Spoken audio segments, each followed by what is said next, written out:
If you're a facilities manager at a university, you know students rely on the cafeteria for breakfast, lunch, dinner, and the occasional late-night snack. So when a dishwasher breaks down and dirty plates pile up, the mess hall can turn messy in the blink of an eye. Enter Grainger. With over 1 million industrial-grade products and fast delivery, the product you need now is never far away. So you can turn that dishwasher back into a lean, clean washing machine. Call, click Grainger.com, or just stop by. Grainger, for the ones who get it done.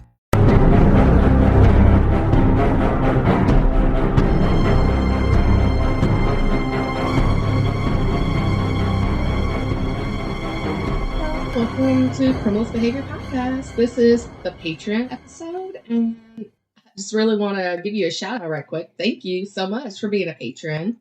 We do have 3 different packages for patrons in case you were unaware. You could go to patreon.com and you can look up Criminalist Behavior Podcast, and it'll show you everything right there. Or you could visit our website at criminalistbehavior-louisianatruecrimepodcast.com. And on there, you can literally click, and it could take you at the bottom of the page. It'll show you the different packages the pod has to offer as far as the Patreons. The Couillons, which is also known as a crazy person in French. This is the free package for the Patreons, and this package includes the first to know about events and a recognition as a shout out of each episode of the show. Line Yoppers is our middle package, and this is the first paying package, and it's rated at $4.99 per month. You have everything in the Couillons, but you also have early access to new podcast episodes, as well as access to premium bonus podcast episodes. And finally, last but not least, we have our Go-Getters. This is $9.99 per month, and again, you get everything in Line Yoppers and Couillons, but you also get a monthly virtual meet and greet with me and any other members that may join our show. And you also have access to premium bonus video interviews with the guests that attend. And you can also vote on future podcast episodes or topics. There's also description or listener shout out on the pod whenever you first join. So in case you don't know anything about the podcasting world, let me just let you know, Podfest just happened. This was between January 16th and January 19th, 2025. This was at SeaWorld in Orlando, Florida. So, yeah, if you did not attend that, this does happen every year. And this year was the 11th consecutive year that they hosted the podcast. And pretty much it's all the podcasters getting together and pretty much giving cases, you know. You could also get merch and stuff for each podcast. So, yeah.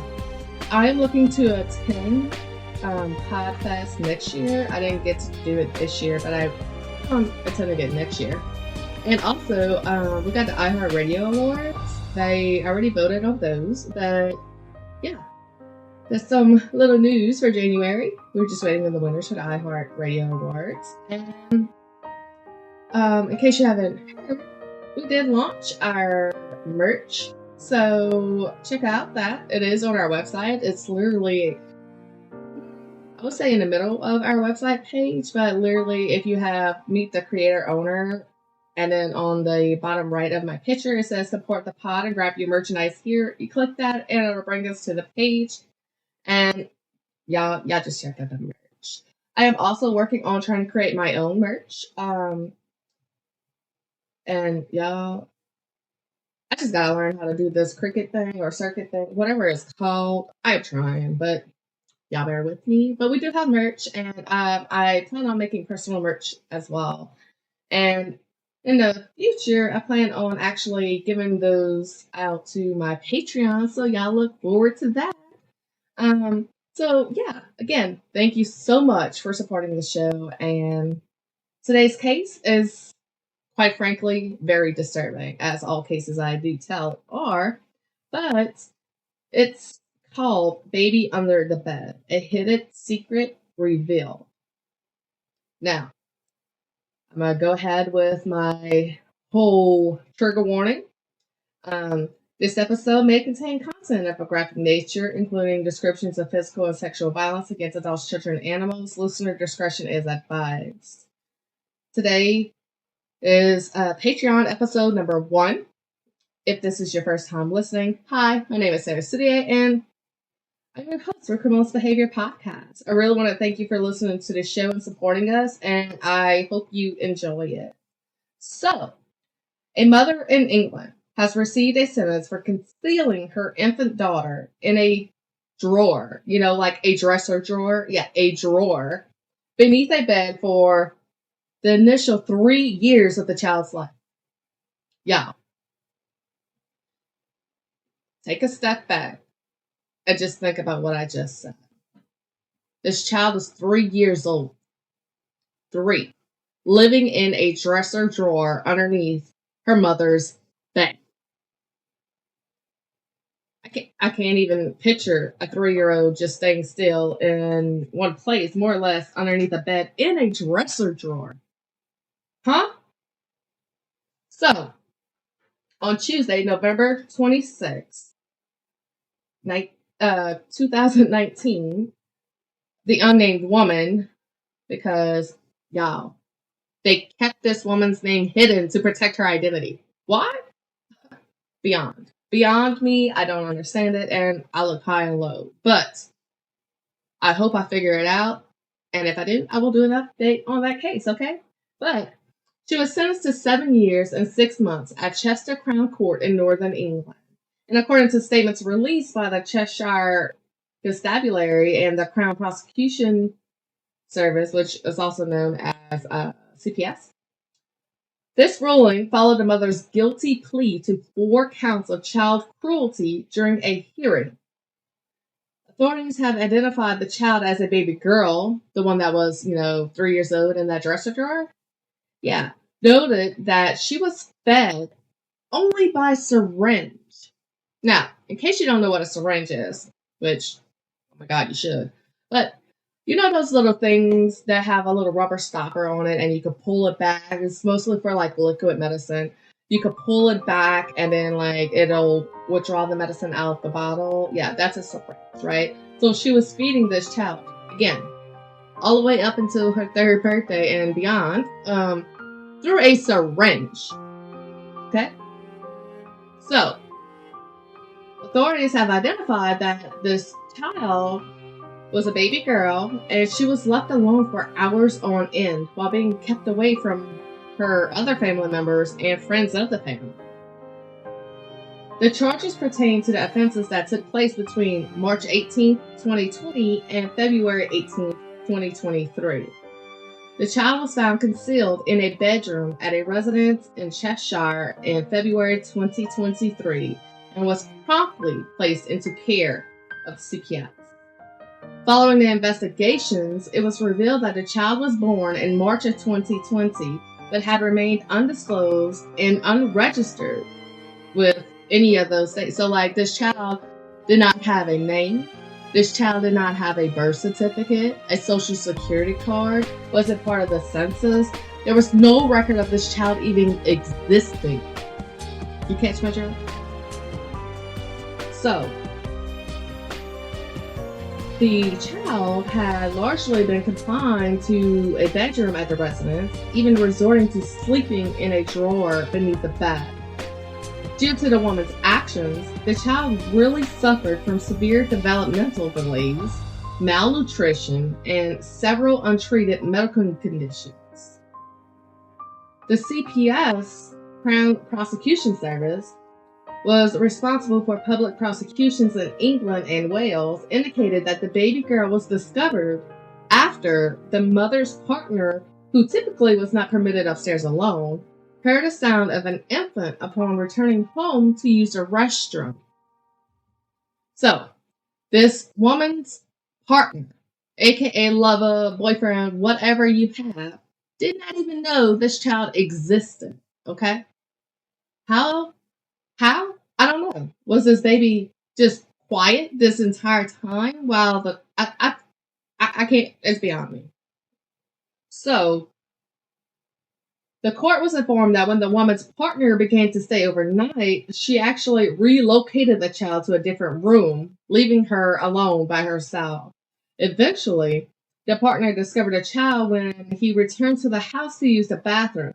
And after he heard a noise from one of the bedrooms, he actually decided to go look to see what that noise was. He notified family members, and later that day, social services arrived at the residence, where they found the baby girl in the drawer underneath the bed. When questioned, the mother displayed no emotion and seemed indifferent. And as stated by the social worker in court, this is how she reacted all the time. The social worker expressed a profound sense of horror, realizing that she might have been the only other person the child has seen besides her mother. Take that in, y'all.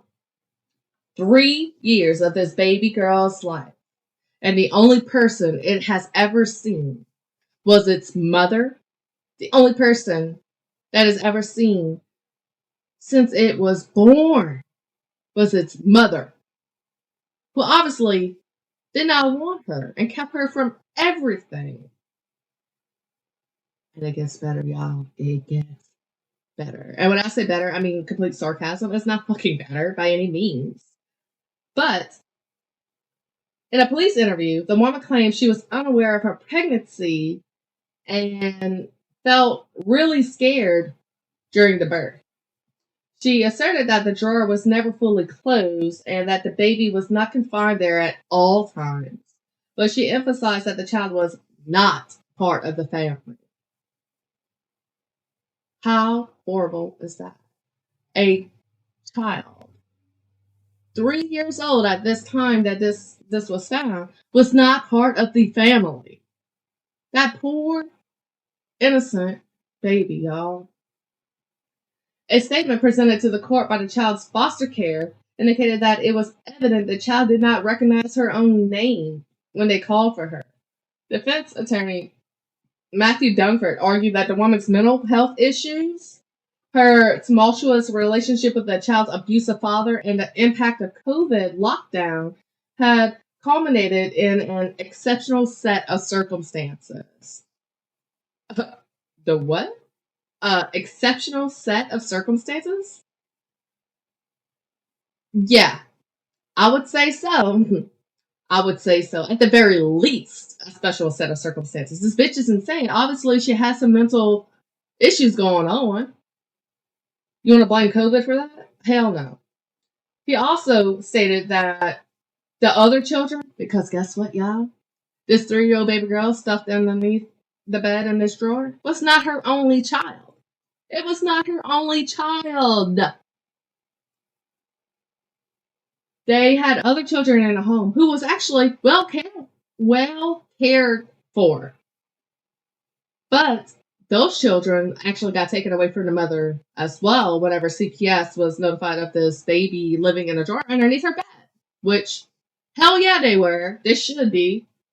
So, whenever the husband followed the noise and found the nearly 3-year-old child with a cleft palate, unkempt hair, and evident signs of malnutrition as detailed in a CPS statement, the mother informed the authorities that she had been in an abusive relationship with the child's father and she chose not to disclose her pregnancy to him. Okay. It's one thing not to let this piece of... Okay. It's one thing not to let this person, aka the father of your child, not know about the child. But what about the other children? Right? What about the child's health condition because she was severely malnourished? She had a cleft palate, unkempt hair, meaning you didn't care for the child, didn't have a bath, didn't brush her hair. None of this. None of this. Upon examination by medical professionals, this baby girl was found to be unable to crawl, walk, speak, or produce any communicative sound. Now, if you know any 3-year-old, they're all but why? But why? Always asking questions because they're eager to learn. And that's how they learn is by asking questions. And they're very noisy, always on the go. Terrible twos, no terrible threes, right? Yeah. But this baby couldn't even crawl at 3 years old, couldn't walk, couldn't speak, or have any other type of communicative sounds. She exhibited repetitive self-soothing behaviors like rocking. The report further indicated that she was severely malnourished, unkempt, and severely dehydrated. The report further indicated that she was just presented with an untreated cleft lip and palate, a swollen abdomen, significant diaper rash, and poor muscle tone.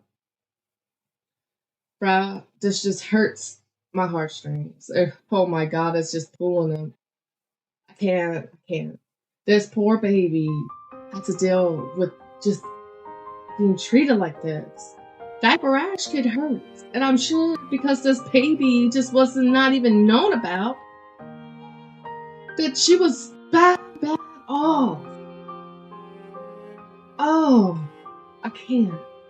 The child also displayed hypotonia in her limbs, swollen feet positioned abnormally, and redness on her extremities. So at approximately 35 months of age, her developmental milestones were significantly delayed. And they compared her, even though she was 35 months of age, aka 3 years old, she was compared to a 10-month-old infant. Y'all. What?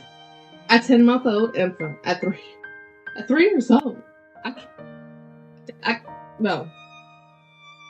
So, in case you didn't know what hypotonia was, it refers to a reduction in muscle tone. This condition can exist independently, known as benign congenital hypotonia, or it may signal an underlying issue characterized by progressive decline in muscle tone, such as muscular dystrophy, cerebral palsy. And it's actually identified during infancy. But this child never even saw a doctor. So it was never, one, indicated, two, never actually able to take cautions on it developing or becoming worse, right? So when an infant is diagnosed with hypotonia, they may display a limp or ragdoll appearance. So if you know what a ragdoll is, like, you know, those little cloth dolls and stuff, like they just move and then like they're just floppy all over. Yeah, this is how this baby girl was. And it is said that infants that suffer from hypotonia experience delays in achieving specific fine and gross motor skills, which are essential for actions such as lifting their head while they're lying on their stomach, maintaining their balance, or sitting upright without falling down. There is also an increased risk of dislocations in the hips, jaw, and neck. Additionally, some children with hypotonia may encounter difficulties whenever they're eating, particularly if they struggle to suck or chew for extended periods of time. Speech challenges and shallow breathing may also be observed in a child with this condition. Yeah. Did y'all hear that last part of that sentence? Shallow breathing. So this condition she had made her breathe shallow. Taking the effect, she stuffed in a dresser drawer underneath the bed. Clearly not enough air circulating, right? So this baby was struggling every single day of its life to already breathe with her condition on top of pretty much being smothered underneath the bed. This is just... The following are typical symptoms associated with hypotonia. It is important to note that each child may exhibit symptoms in a unique manner, but the symptoms can also differ based on underlying causes of the condition.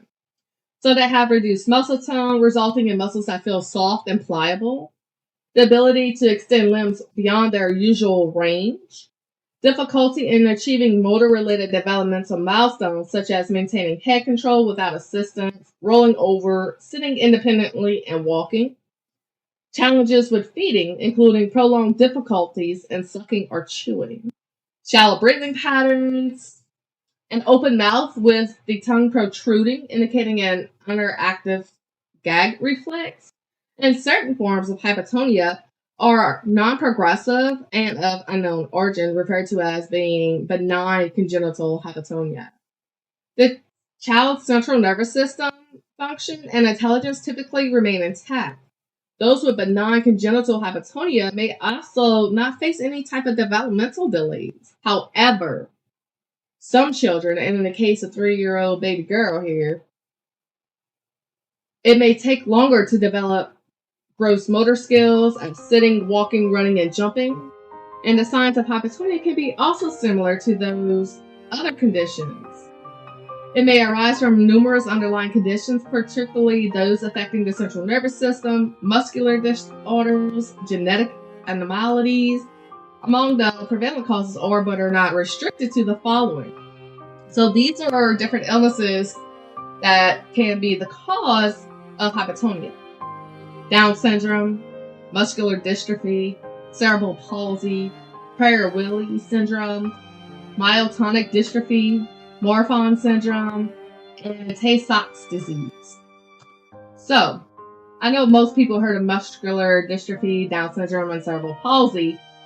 You know that, people's limbs and all are not functioning properly. This child was like that, y'all. I feel so freaking horrible for this child.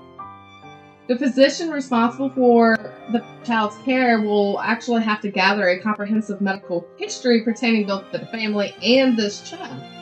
Additionally, physical examinations should be conducted, which it is expected to accomplish a thorough assessment of muscle function and neurological evaluation.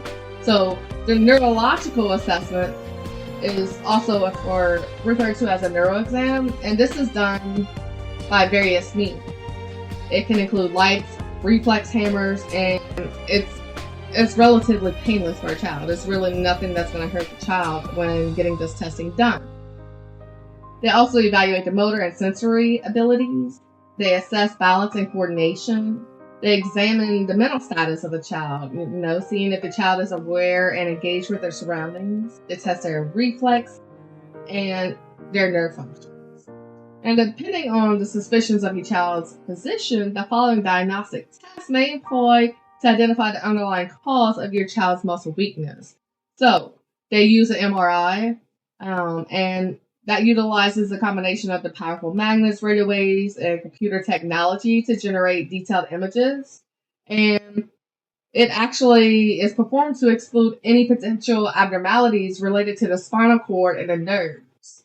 They do a CT scan or CAT scan, and that combines x-rays with computer processing to create cross-sectional images.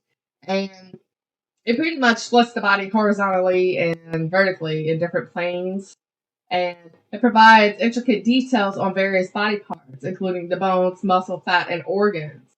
And it offers a more comprehensive exam than standard x-rays, right? They can also do blood tests, and they could be conducted to assess different health parameters.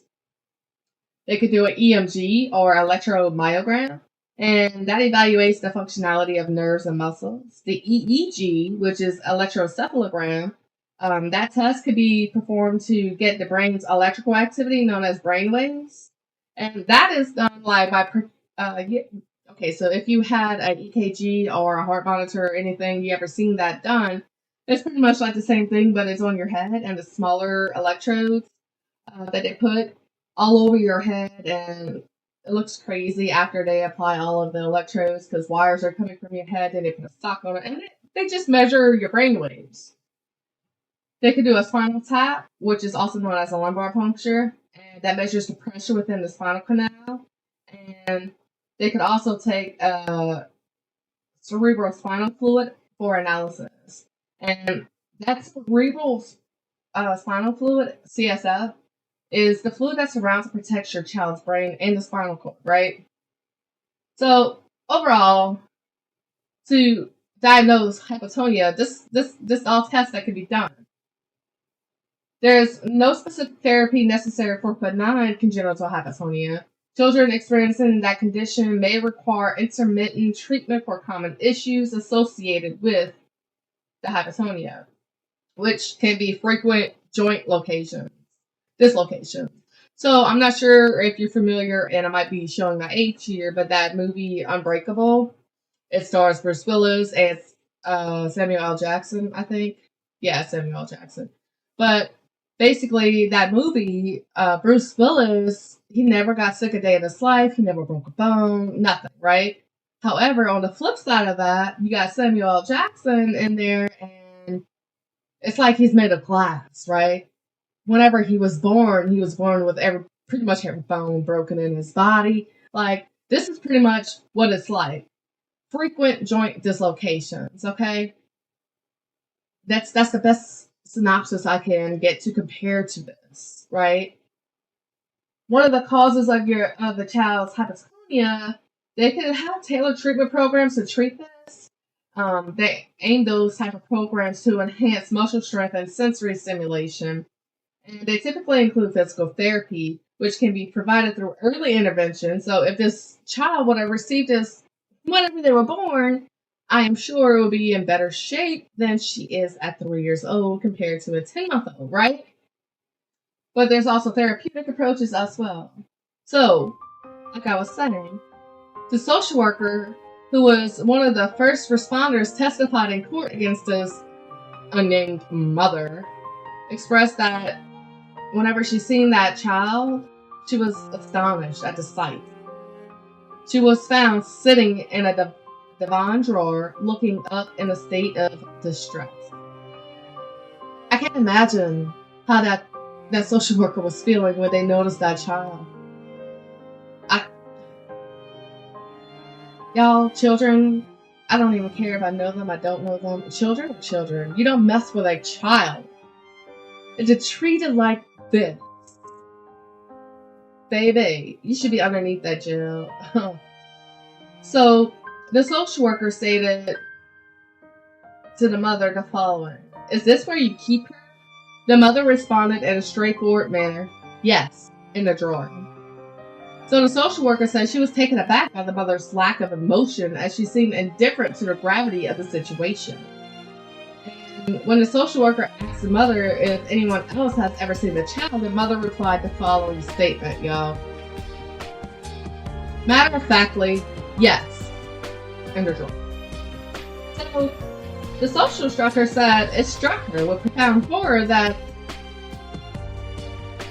she might be the only other person besides the mother that the child has ever seen. So basically, in case you're confused, the mother said no one else has ever seen the child. No one else. So the social worker says, "Having worked as a social worker since 2006, I have never encountered such a severe incident of overt child neglect and cruelty. The mother's complete absence of remorse or emotion was particularly difficult for me to understand." The court was informed that the mother had successfully hidden the existence of her baby from her other children by concealing her in a drawer of her divan bed. This cruel secret was kept even from her partner, who often stayed overnight. The woman, whose identity has been withheld to protect her children's privacy, pleaded guilty to the charges of child cruelty. In delivering the sentence, Honorary Recorder Chester Judge Stephen Everett stated the following: "What you did is beyond belief." He also continued, "You deprived that little girl of love, proper affection, attention, social interaction, a suitable diet, and essential medical care. You tried to manage this situation as best as you could, but by mere chance, your horrific secret was uncovered. The repercussions for the child were none other than catastrophic, physically, psychologically, and socially." So, the social worker described the child as a bright little girl who is now gradually emerging from what was nearly a state of living death in that room. The court was informed that the woman failed to seek medical care for the child's cleft palate and did not provide her with sufficient food and water, opting instead to feed her milky Weetabix using a syringe. So that's pretty much like a rice cereal, right? Sion Ap Mahongal, the prosecutor, stated the following: "She was confined to a drawer in the bedroom, not taken outdoors, not socialized, and had no interaction with anyone else." He further explained to the court that when the child was first admitted to the hospital, Her developmental age was assessed to be between 0 and 10 months, and she was found to be severely malnourished and dehydrated. Mr. Atma-Hengel noted that the infant was left unattended while her mother took her other children to school, went to work, and stayed with relatives during the Christmas period. This child was left alone in that home with no one to take care of it or feed it for days on end when this woman decided to stay with relatives. This bitch needs the same treatment, if you ask me. The court was informed that when the mother's boyfriend began to stay overnight at the residence, the child was relocated to another room and left there alone. The young girl was discovered when the partner returned to the house one morning to use the restroom after the mother left the home. Two police officers presented during the proceedings were visibly emotional as a statement from the child's foster care why can't I think of that word? The foster care guardians, which the judge characterized as truly devastating.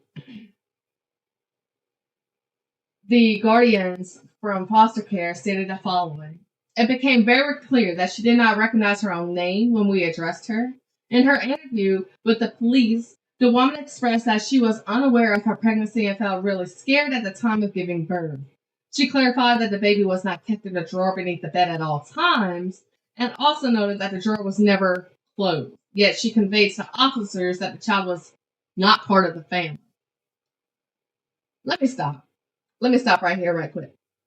Because, honey, you gonna sit here and tell me that drawer was not closed? I call bullshit. I call bullshit on every freaking degree.